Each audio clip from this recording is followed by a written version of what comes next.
Hello everybody, and welcome to today's webinar, ERP Vendor Selection, progressing from a long list position to a short list position. Thank you all for joining. I'm Jonathan Gross. I'm going to be hosting today's event, and this is the second in our ERP Selection Best Practices series. Many of you on today's webcast were with us last week for the Business Requirements Definition webcast. And so what we're going to do today is, again, for those of you who weren't there last week, we're going to give a high-level overview about our firm and today's presenters, and we have a change up there. We're going to recap some of the key elements that we talked about last week on the business requirements assessment side. We're going to talk about how to do vendor research for long listing purposes, and this is quite important. And from there, we'll move into the procurement process, from scheduling and then into drafting and analyzing the actual RFP documents. And we'll conclude today's session with a discussion on the demonstrations. Now, before we get going, a little bit of background about our firm. Pemmico Consulting has been around since 1978, and we really have four areas of practice. We focus on business requirements assessments, and they are usually preludes to either selection projects or implementation projects or optimization projects. We have our vendor selection practice area, we have our implementation management practice area, and we have our post-implementation optimization area. And what separates us from our competitors and those firms that we see who serve the mid-market is the level of our business and ERP expertise. On the business side, our senior consultants are experts in lean and just-in-time and various forms of generally manufacturing and distribution operations. And we also have significant ERP expertise, having worked with more than 30 packages. Our procurement expertise is a function of our depth in the vendor selection side of the business, but also in terms of that fourth bullet point is the legal and contractual expertise we provide. There aren't many firms, again, that serve the mid-market that provide the legal side of things. And on the implementation front, we've been managing projects for a long time. Our methodology is codified, it's published, and it sells in 40 countries. It's used by vendors, by their resellers, and by end-user companies. Occasionally, we see our competitors promoting our own methodology. So we take that as a compliment. And obviously, we are independent and agnostic towards ERP solution vendors. Here's a small sampling of some of our clients. We've got some big names up here. We have some smaller names. In all cases, they are market leaders, and so companies that focus on quality and delivering projects on time, on budget, and in accordance with success metrics retain us to deliver those projects and manage them. Now, today's presentation team is a little bit changed up from the one from last week. John Tony's on the road this week, so unfortunately he can't be here. I am left holding down the fort. And so with that, we may cut today's presentation a little bit shorter than the full hour, but we are certainly going to get through all of the material we had planned to get through. And by way of introduction, I'm Jonathan Gross. I lead Pemmico's Business Requirements Assessment and Selection practice areas. I do this type of work for multinational companies, for divisions of multinational companies, and for small and medium-sized standalone enterprises. The methodology that we talked about last week, we'll talk about this week, and again conclude with next week, forms the curriculum of an upper-level MBA class at Canada's #1 ranked school, according to The Economist magazine. And I've got 10 years of experience in consulting and law. I'm an attorney by training. Now, before we dig into the procurement and selection bits, I'd like to recap what we talked about last week. And that's important because the process we're discussing is an integrated process. It's not so much a standalone vendor selection process divorced from your business, but rather our view is that your business and a structured view of how your business should operate in the future is what should inform the vendor selection process. So when we initiate vendor selection, the vendors who you'll be communicating with will not have had the benefit of walking through your facilities, of talking to your key users, and of reviewing your key data and reports and IT and informational requirements. So it's very important that we take the business requirements assessment that's done up front and somehow communicate that to the vendors in a way that allows them to respond in a meaningful way. And what we need to do through that business requirements assessment is tell the vendors that, hey, these are what's absolutely critical. If you want to have a chance to earn our business, well, this is what you're going to have to satisfy. If you want to have a chance to earn our business, well, we're going to have to operate within this budget because we know what it's going to take in order to make this investment one that's worthwhile and valuable to us. And if you haven't yet had a chance to watch last week's webcast, you can do so by clicking the link before. I believe that takes you to an archived version.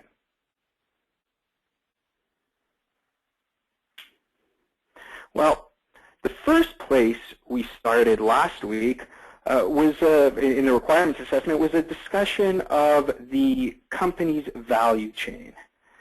And it's very important that we have this fleshed out and provided to the vendors so the vendors know how supply is received, how it's transformed, and where it's delivered. So we do this at multiple levels, starting off with a high-level view of the players. And this gives the vendors very important information when we communicate it to them, because certain suppliers, for example, require the communications be done in certain ways, and same thing with customers. And one thing that comes to mind is electronic data interchange methods of communication, or EDI. There are many companies that wield market power that are going to mandate that their customers or their suppliers use EDI technologies. Other important factors that come to bear out of this value chain analysis are other supply chain components like transportation and logistics, receiving and packing, vendor-managed inventory or customer-managed inventory, among many other things. And so really a value chain analysis provides the context for the vendors to understand how the goods and information have to flow among the various players. And once we've communicated, and I'll show you how we communicate that to the vendors in a little while, once we've communicated the value chain, well, we'd like to give the vendors a view of what the supply chain looks like from a high level, how we receive the goods from our suppliers and how we transform them, add value, and send them out to our customers. And so again, what we're doing here is starting from a very high level and a market view of the world, and gradually and incrementally diving deeper into the processes that support that market view of the world.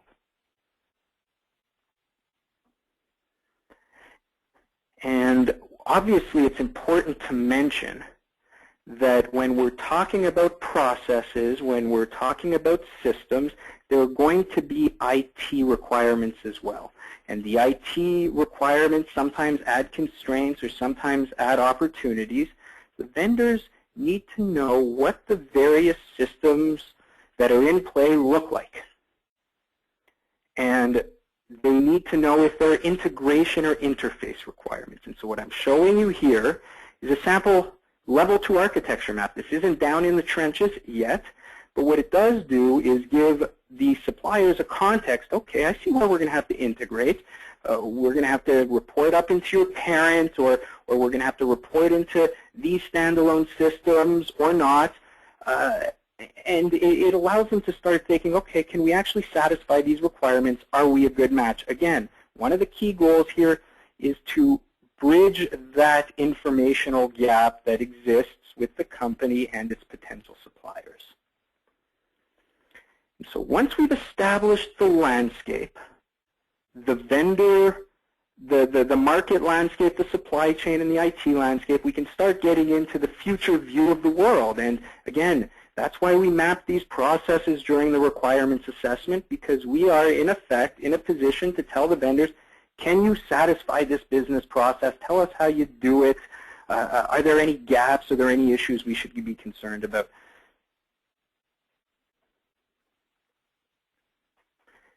Once we've taken the entire view of the organization, again, we come back to this wheel, I'll call it, and we're in a position to now say, okay, here are our reporting requirements, Mr. or Miss Vendor. Here's what we need from a functionality perspective. Here are technological constraints and requirements. We know what we need to do in order to make this project succeed financially. So here are budgets and usability. And this wheel here is something that we're going to return to through the course of today's presentation, because different phases of procurement are designed to really probe different elements of this wheel, and we'll get more into that as we go through today's session.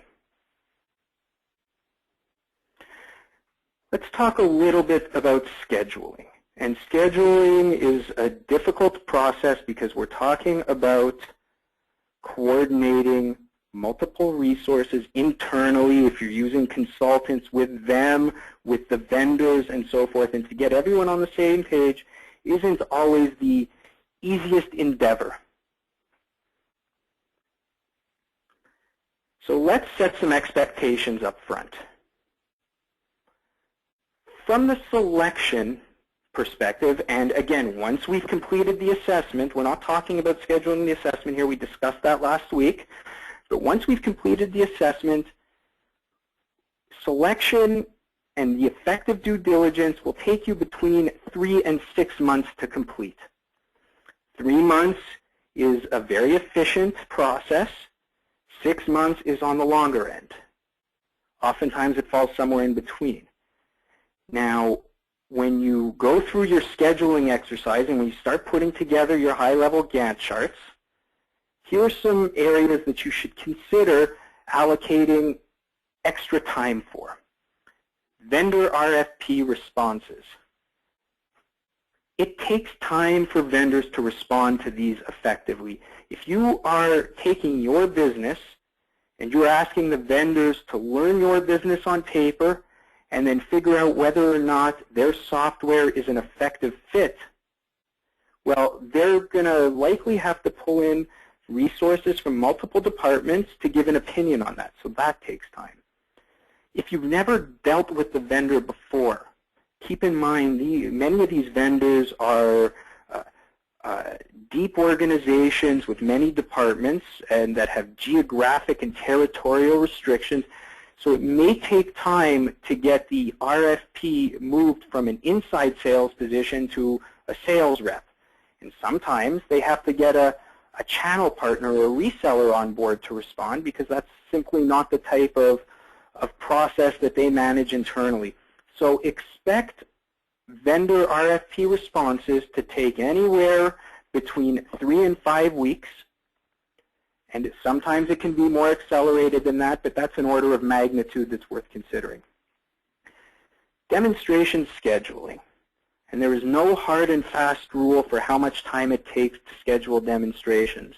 However, if you think about the parties that need to be involved in the process, and if you think about a need to schedule your demonstrations back to back to back so that we're not overly disruptive to business operations, well, it's going to take time, because from the company's perspective, it's going to want to have all of its key users in on the demonstrations, because finance manager is probably not in the best position to assess the supply chain or the procurement or the manufacturing piece of the of the demonstrations.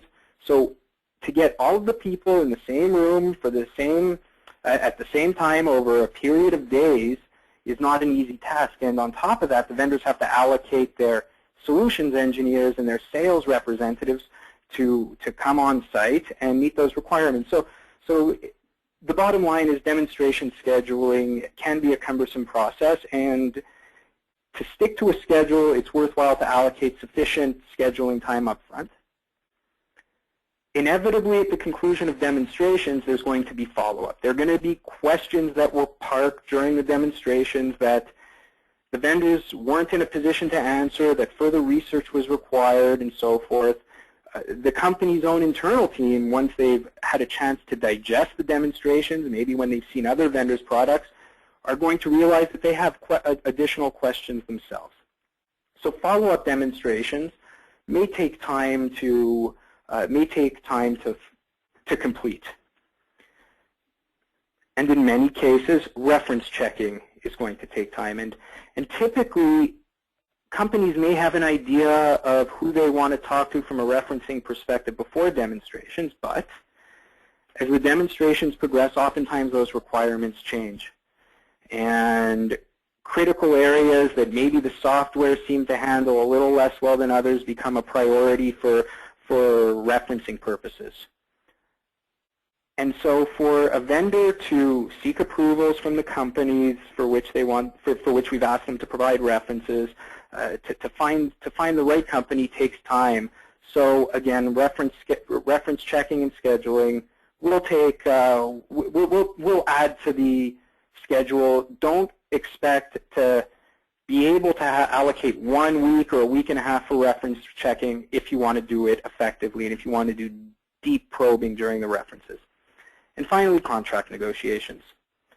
We're going to be talking extensively about contract negotiations next week, but if you are going to spend the time to structure the financial arrangements in the contracts, if you're going to spend time to try to incentivize all of the parties to deliver successful projects, it oftentimes involves the legal team from the vendor side, and it oftentimes requires escalation to senior management.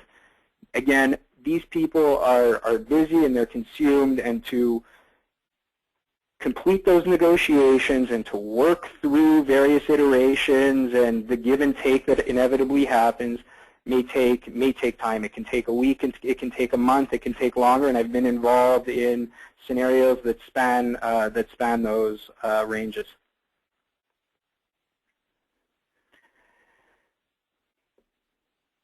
Now, what I'm going to do on this slide is give you a template that you can work with to schedule at least from a high level what your selection project looks like.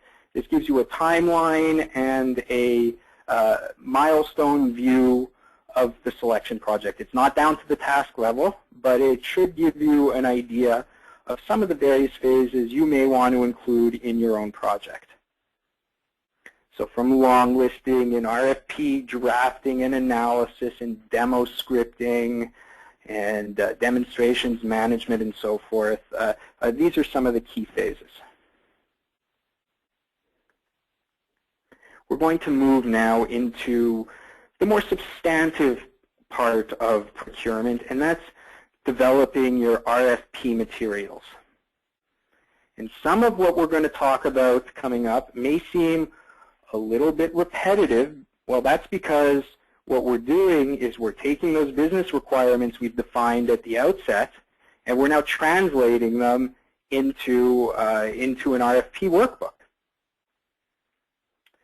So before we get there, what we want to talk about is maybe some of the research that has to go into developing an effective long list of vendors. And a couple points to note. List size. There's no universal list size. Hey, should we canvass 4 vendors, 6 vendors, 8 vendors? It's going to depend on your particular business. It's going to depend on your particular circumstances. However, having said that, all things being equal, a targeted, focused list is preferable to a broad list, because we have certain capacity restrictions. We are not working with infinite dollars and infinite analysts and research capabilities here. And so given those capacity constraints, we can much more effectively evaluate a smaller list of vendors than a larger list of vendors. And so when we're putting together the list of appropriate vendors, it becomes very important to have certain ERP market expertise and business process expertise. And the goal here, at least from a very, from an initial point of view, is to try to marry the two. And so when we walk through how to prepare the list, we're going to walk through some of the research methods and some more of the capabilities that you might consider for actually putting together the list. And again, the list is of paramount importance, because if you don't start off with an effective list of vendors, then you're going to have a hard time narrowing that list to the right candidate. The right candidate might not be in there. Or if you are, casting a very wide net, it may be hard to actually pick the right vendor out of that group.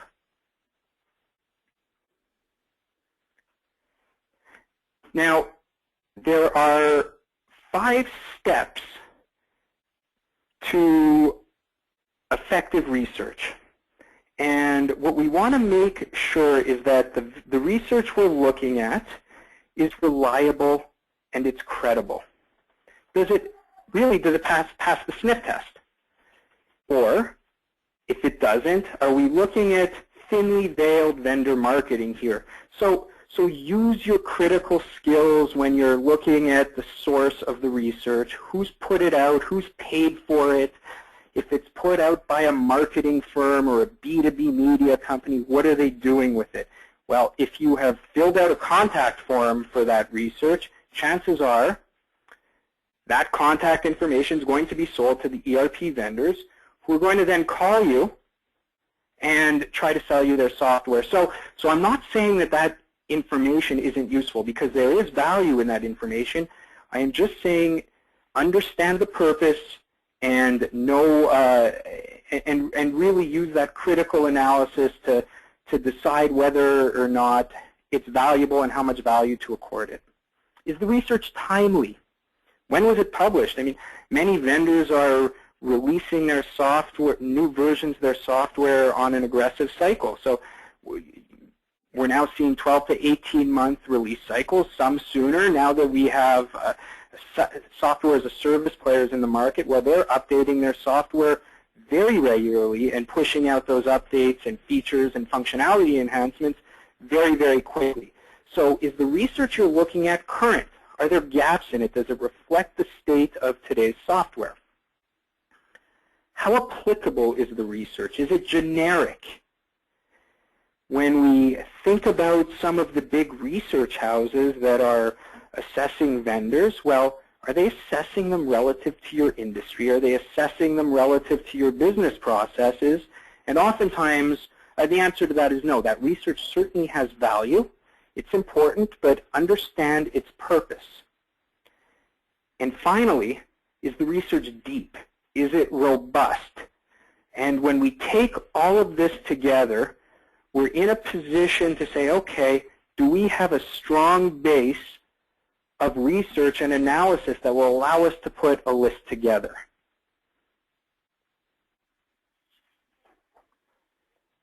And so we now, for the last slide, we're largely talking about secondary research. Secondary research in the form of free research, secondary research in the form of purchased research.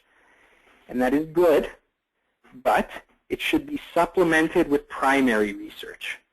And so that means having the expertise of people who have worked with those systems before, who've worked with many systems before, not just the ones you're looking at.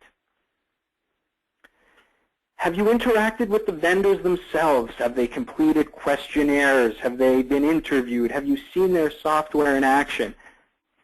Again, there is no, what we're talking about here is matching ERP to your business requirements, and there's no substitute for seeing the software in action.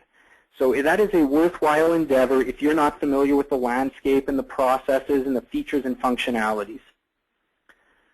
Do you have your own repository of data? We keep a repository on the vendors, on their software, what the features and functions and capabilities are, and we stay on top of what's going on, and that's absolutely critical for the business we're in. I see there's a typo there. Referencing. Are there references of companies with similar processes in your vertical industry that use the software? What are the references and testimonials and case studies like? And I'm not strictly talking about case studies that are proffered by the vendors themselves, but other companies through word of mouth that may be using the software. What do they say? Have you seen the vendors or met with them at trade shows? Again, and that's a subset of the interactions with vendor point. So once we've gone through and we've done our primary research, our secondary research, once we've validated our research and we've come up with an effective long list of vendors, we're now in a position to, if we haven't yet prepared it, preparing and drafting our RFP, the procedural terms and the substantive terms, and delivering that RFP to our long list of vendors. And so the process I'm going to walk you through in the next little bit is what has earned us the accolades that are showing on this screen. $1 billion ERP vendor told us a couple of weeks ago that our RFP is the most professional and well thought out document that vendor has been a part of. And one of our clients also gave us a glowing comment on our RFP. Many of our clients do. This is one I happened to pluck out from fairly recently. Now, when you're drafting the RFP, think of it as pursuing or driving three purposes. One, your RFP should set the rules of engagement. What you want the RFP to do is to make sure that all of the vendors are given an equal shot to earn your business. Fairness and equity are absolutely critical. Otherwise, you're tipping the playing field in favor of one or more participants at the expense of others. So all should be treated fairly and equally. If a vendor asks a question, for example, about your business and you provide that information to vendor X, well, consider providing it to the other vendors as well, because that may change their answers and they may have value to add there as well. Procurement and evaluations methodology. Tell the vendors what they're going to be asked to respond to, what the timelines look like, and how you're going to be assessing them. And give them clear instructions as to when things come due and when decisions are going to be made. Again, they have to schedule resources, and if you want them to be in a position to schedule the best resources for your project, you need to put them on notice. Primary purpose number 2 of an RFP, start negotiating today. Competition provides you with an element of bargaining power that may not be there when it's down to a 1 or 2 horse race. So this is an optimal time to seek certain negotiated concessions. As a condition of participating in your procurement process, you want them to commit to certain contractual terms as a price of admission. And the final purpose of an RFP is to provide the vendors with the substantive requirements that they need to respond to.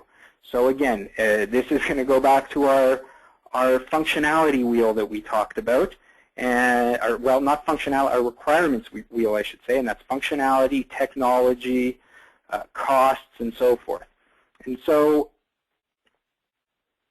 let's take a look at the procedural component of RFP. So again, we have a procedural component that sets up the game and the rules, so to speak, and we have the substantive component, which are your actual business requirements.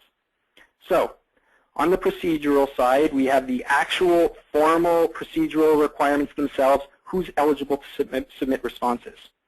Can a vendor, if it's partnering with multiple service providers, submit multiple responses leveraging the different service providers?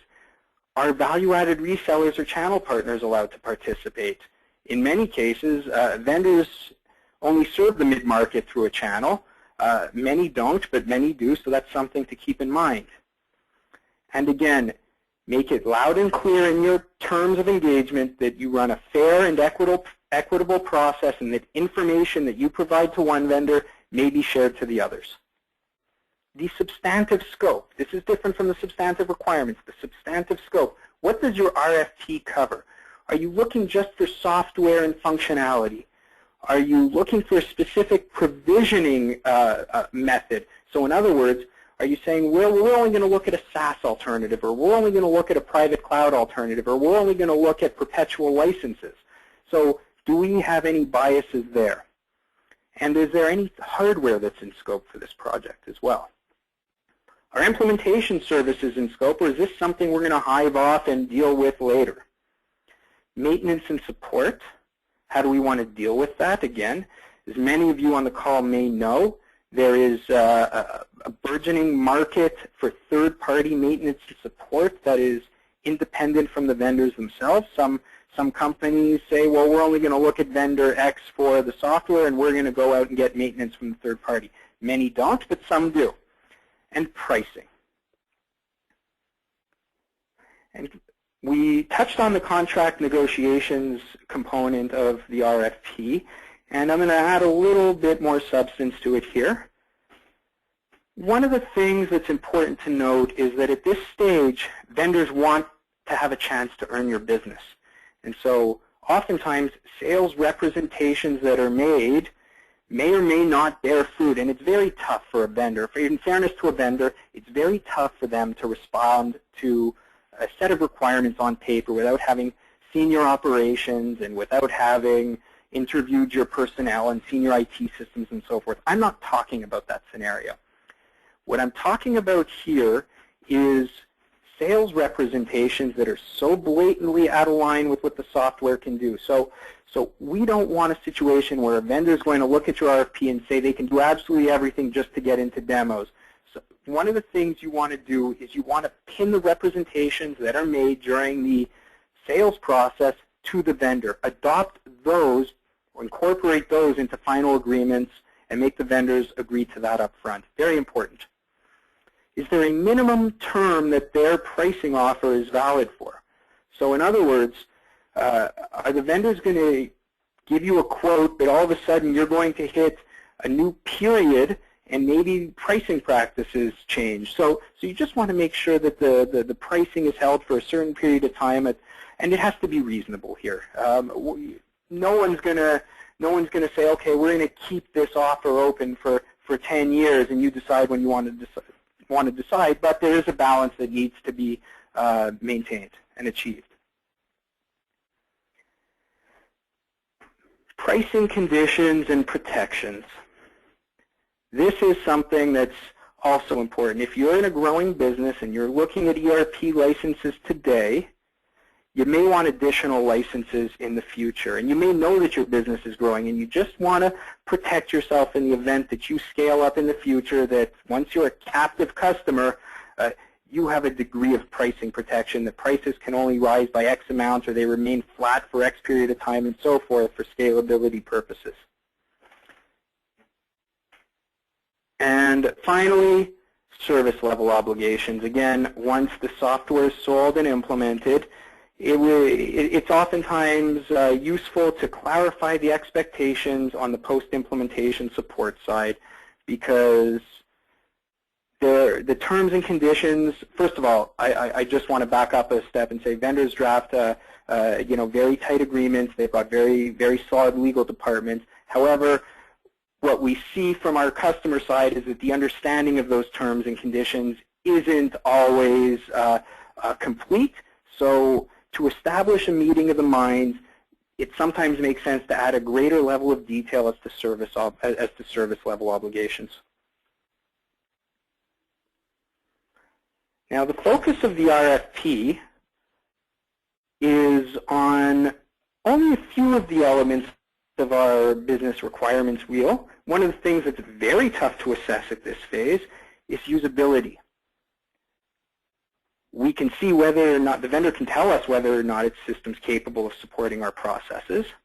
But what it can't tell us at this phase is whether we're going to like the system, whether we're going to like the way we have to navigate, whether the way the dashboards and menus and search features are laid out, or whether it takes us 10 clicks to do something as opposed to 1 click. So the focus of the RFP isn't to assess usability as much as it is to assess the reporting and business intelligence functions, actual functionality themselves, technology, and value because they're giving us pricing. So now when we get to the RFP itself and the functional scope of the RFP, what we want to do is try to give the vendors as clear a view as possible into our business operations. Again, keeping in mind they haven't been on site yet. They haven't met our people. So here what we do is we take our business requirements analysis, and this is an assessment of the to-be functional modules and IT landscape for a company. It's been redacted and sanitized for purposes of this presentation. And we want to tell the vendors, these are the modules and these are the functions our business has. Can you do this? And so you ask specific questions tied to the high-level business requirements. And as we go through this, we start drilling deeper and deeper and deeper. And here, we're looking at data management requirements. In this case, we're looking at configuration management and how a company's system would support our needs for configuration and the various components of configuration from costing and bills of material and so forth. So again, it's very important when we're assessing the business during the requirements phase that we understand all of these various components and that we map them out in detail so, again, we can communicate to the vendors what that looks like. And then so we've gone from the IT requirements, the business model requirements, the supply chain requirements, and finally get to the detailed functional requirements. And so we show the vendors the business processes. Again, we've mapped our to-be processes, our future view of the world, and the way our future is going to be designed in order to deliver the value we defined in that business case. And we say, can your software do this? And for each of the procedures and elements and workflows, we ask them specifically, can your system support our business needs? And so when we go through the substantive requirements and we map our substantive business requirements, there are some do's and don'ts here. First thing is, and it's obvious based on the presentation and at least our view of the world, do draft the terms of your RFP both procedurally and substantively to reflect your own business and its needs and its own scheduling requirements and its own functionality and reporting needs. There's stuff you'll find on the web, some of which is free, much of which is paid for. But does that reflect your business? I would suggest to you that it doesn't, and I think it's slightly nuanced, but I think the distinction is valid. That are you trying to fit your business into a defined set of software requirements, or do you want to evaluate the software in terms of how well it can deliver on your particular requirements? And so that leads to the second do. Have the vendors respond to your specific business needs. And don't try to fit your company into canned templates. This is not a process that lends itself to shortcuts and quick fixes and so forth. The final do is define your requirements at an appropriate level of process and data detail. Don't provide high-level ambiguous requirements. Again, ERP operates at the data transactional process and procedure level. So if you go to a vendor and say, hey, do you do supply chain management? Do you do procurement? Do you do bills of material, multi-levels of bills of material? To me, that doesn't go far enough because most vendors are going to say yes. Whether they can handle the collection of your company's requirements, some of which are idiosyncratic, the collection of which certainly is idiosyncratic, that's where you're going to get the value. And again, you want to go to the level of detail at which the systems and the reporting structures operate. Do the heavy lifting analysis. Again, shortcuts don't work. Progressing to analyzing the RFP. There are generally two bookend ways to analyze the RFP results and structure the scoring. There's a typical quant type of analysis where we are allocating weightings and scores and coming up with a percentage fit. And then there is a qualitative way of doing it, and that's actually putting words, hey, the system can support this process, it can't support that process, this is strong, this is weak, and so forth, and really tying it to your actual business requirements. And that's the spectrum. And there are pros and cons to both methods of analysis. Let's look at the quantitative first. In terms of the pros, it appears objective.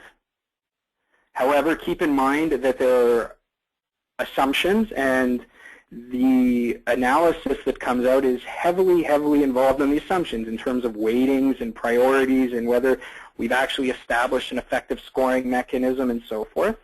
But it does appear objective. We are saying System X has a percentage fit of 94%, System Y has a percentage fit of 88%. Let's think of shortlisting System X.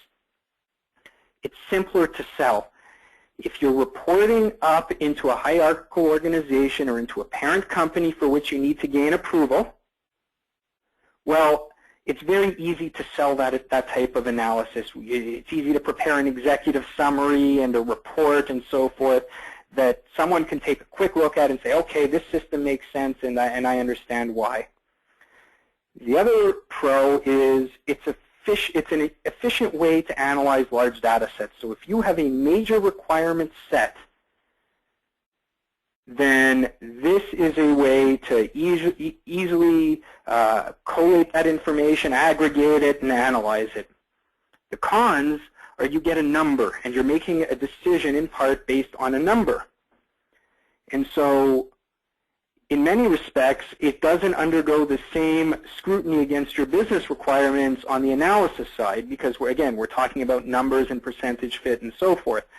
So there is an element of separation from business requirements. It's not fully divorced, as I've said there. It is a step removed, let's say. And again, it's heavily dependent on the accuracy and strength of the underlying assumptions. Now let's look at the qualitative analysis. Well, the pros are it's linked straight to your business needs. Well, System X doesn't handle purchase contracts the way we like to handle purchase contracts. System Y doesn't allow us to,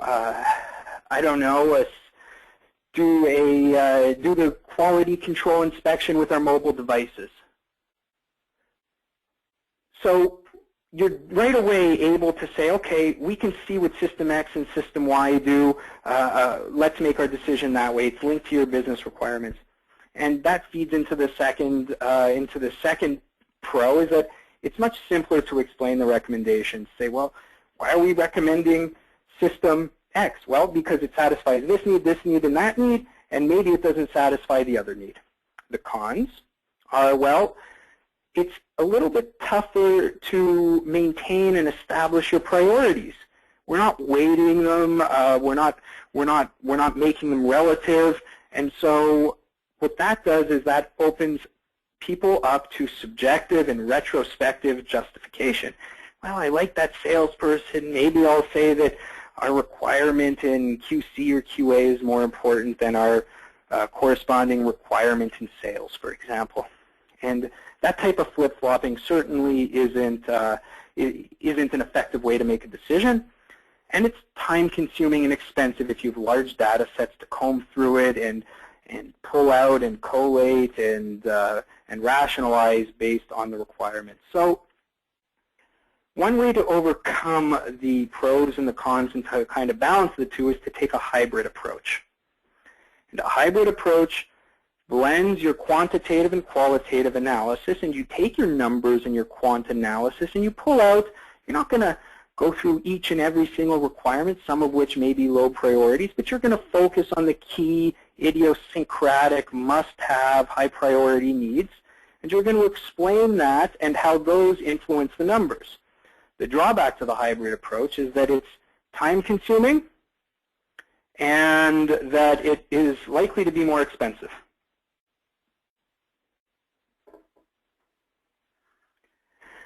Moving forward into pricing, again, vendors will give you pricing, and we saw this slide last week, and you're likely to see this slide again with me when we get to the negotiations, is that when you're looking at pricing, really, you're looking at two buckets here. You're looking at a capital expenditure, and you're looking at your operating expenditures. And the reason why that's important is because there are financial and tax benefits associated with each, and they could be different. So on the capital side, if you're looking at a perpetual license model, well, there are many jurisdictions that are now offering grants and tax incentives on your capital expenses that include ERP and software acquisitions. If we're looking at a software as a service model, well, we're talking about an operating expense, and we're talking about something we're not actually gaining rights over. So there may be different treatments there, again, depending on the jurisdiction. And I just want to be clear, I'm not advocating one over the other. I'm just using that for illustrative purposes. Another CapEx is hardware and infrastructure that you may need, and implementation costs. And again, companies have budgets that they may have to allocate, so it's important to parse the proposed costs in this way. Typical operating expenses are your ongoing maintenance and support, incremental salaries for IT administrators, business analysts, DBAs, and so forth, and if it's going to place a huge burden on your utilities. But I think a really important point to know here is the way pricing works at the RFP stage is that many vendors are giving a price as a starting point. So don't necessarily get scared off when you see the price, but understand that there's room to negotiate. And again, we're going to be getting into some of the tactics and strategies next week. Demonstrations, and this is our last substantive element of today's presentation.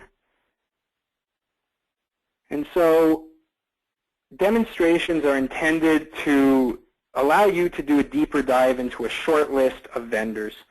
So before you invite vendors to your premises and spend a week digging through demonstrations, make sure that the vendors you're shortlisting are right. Don't waste your key users' time.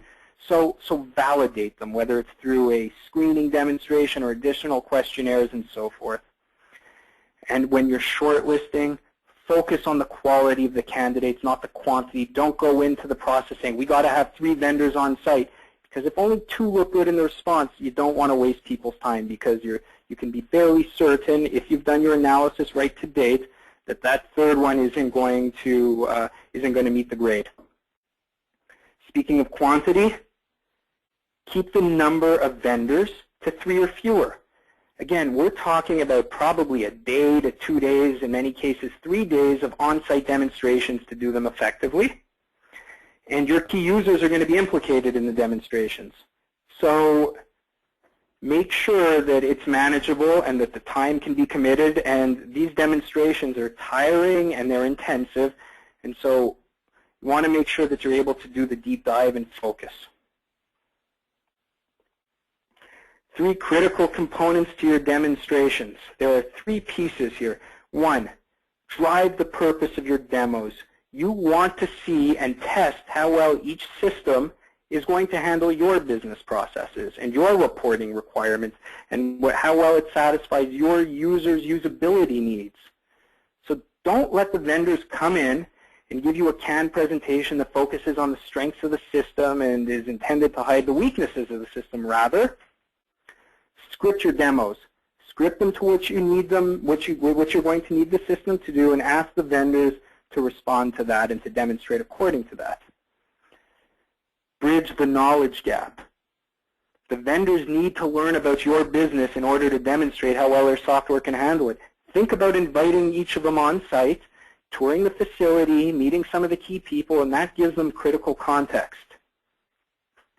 But don't don't, when you do that, allow any of the vendors to compromise the fairness and the integrity of the process. An offer made to one should be extended to all. And during the demonstrations, don't divide your focus. People have conflicting schedules. Make sure that they're blocked off for the demonstrations. Don't let them sit on their smartphones during the demos. This sounds pretty basic, but they should be paying attention to what's happening on the screen and asking probing questions and so forth. And finally, don't have your users try to figure out how to complete complex evaluation forms. People can't focus on two things at once. Have them focus on the demo, take their notes. If you want to have a simple evaluation form, that's fine. But complex evaluation forms with hundreds of items simply isn't an effective way to evaluate software capabilities.